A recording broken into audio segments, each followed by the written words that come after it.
Oh, bah on ne me voit plus. Non, je veux plus qu'on te voit. C'est quoi la question que tu n'as pas du tout envie qu'un journaliste te pose parce que tu en as marre qu'on te la pose? Est-ce que c'est dur d'être une femme dans le milieu de l'humour? Est-ce que je peux dire que tu es belle? Ça oui, parce que dans quelques années, ce sera plus le cas. Je crois qu'il me reste C'est encore vrai. 3-4 ans de capital, donc je suis... 3-4 ans? Non, franchement. Allez, si. 15. Je te jure, ça commence à... Là, regarde, la joue, elle commence à béton. Moi, j'étais très impressionné par ton pas de danse. Ouais, c'est vrai que je suis une ancienne danseuse. Je danse toujours. T'as envie de faire Danse avec les stars? On me l'a proposé, mais j'ai refusé. J'étais te voir en spectacle, je pense que c'était à Forêt Nationale. Je pense que c'est rare lorsque un ou une humoriste remplit une telle salle. Ouais, je suis la première belge à l'avoir fait. Mhm. Humoriste, donc oui, c'est clair qu'aujourd'hui, surtout avec les temps qui courent, la crise et puis les événements de l'année dernière, les gens ont peur de sortir et on l'a fait à un mois des événements. En Belgique, avec la réputation qu'on a fait en plus, on l'a rempli, donc c'était un double challenge. Comment est-ce que tu définirais ton humour? Incisif, percutant, innovateur, je sais pas, belge. Belge avant tout. Il y a un petit accent quand même qui revient. Dès que je m'énerve, C'est vrai. ou dès que je fais l'amour, allez, vas-y. Heureusement, on ne fera pas ça. Tout à l'heure, tu as le ou le ça dépend. Tu vois? On n'est plus d'oreilles. Est-ce que tu te considères comme féministe? Avec ce que je fais au quotidien, je pense que oui, il y a une forme de féminisme. D'être la première belge, d'être la première maghrébine à avoir fait du stand-up et de l'avoir amené à ce niveau-là, le fait d'être de confession musulmane et le fait d'être premier enfant d'immigrés, oui, il y a une sorte de féminisme en disant oui, je suis de confession musulmane, oui, je suis maghrébine et oui, je monte sur scène et j'ai une liberté de ton et de parole.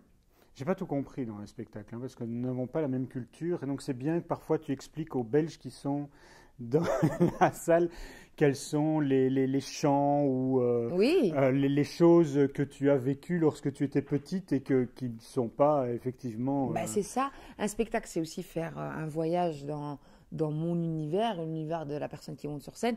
Et puis surtout, avec ce spectacle, j'essayais de faire le pont entre ma culture et le reste du monde.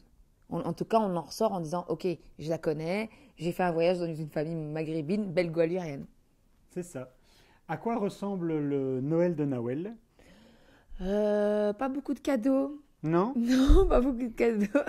Tu es déjà trop comblé. Non. Mon Noël à moi, il est nul.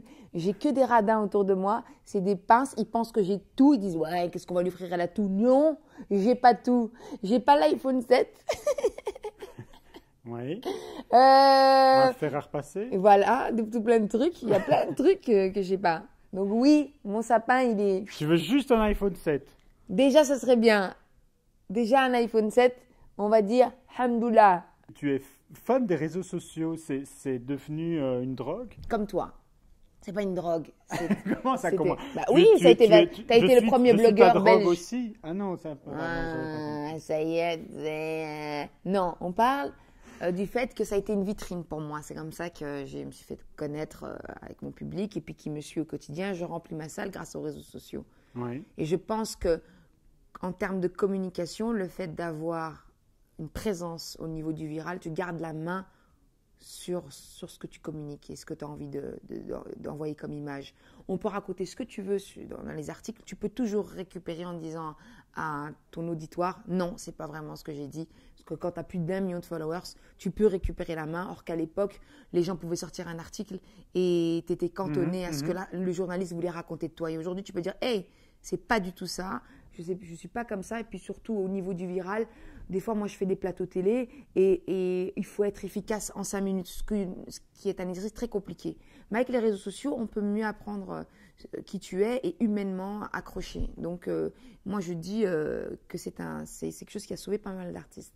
Le buzz, c'est important. Tu Pas parlais de n'importe quel- relations Pas avec... n'importe quel prix. Il y a du bon et du mauvais buzz. Oui, Tu peux faire une sextape et faire du buzz.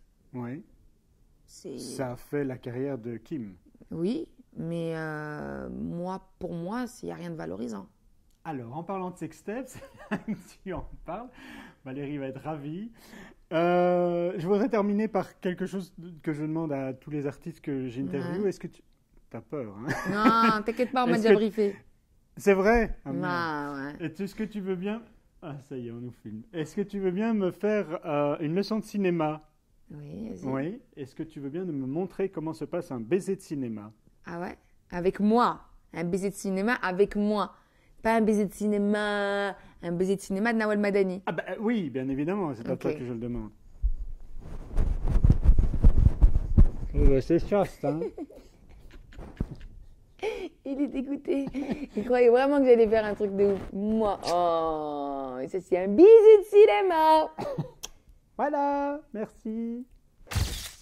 Ce sera tout pour aujourd'hui, cette Chronique People. On se retrouve très vite pour de nouvelles aventures. D'ici là, n'hésitez pas à partager cette vidéo auprès de vos nombreux amis, à me suivre sur Facebook, Twitter, Instagram.